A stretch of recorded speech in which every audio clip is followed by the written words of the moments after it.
benim bu derdim. Ne yağan yağmurda, ne yalancı sonbaharda, ne bomboş sokaklarda.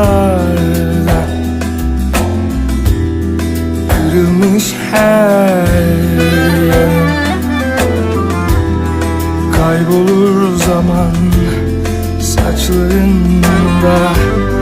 Gözlerim sokaklarda, sebebi isyan aşkım. İçim yanar, içim kanar da isyan.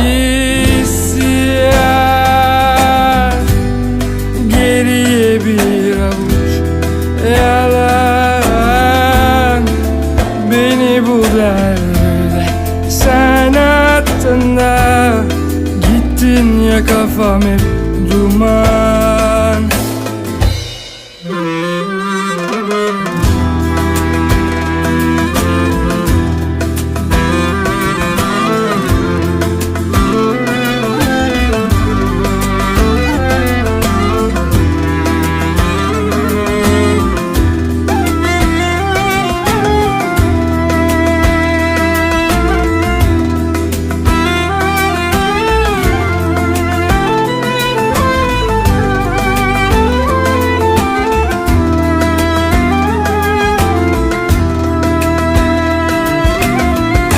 İçim yanar, içim kanar da isyan.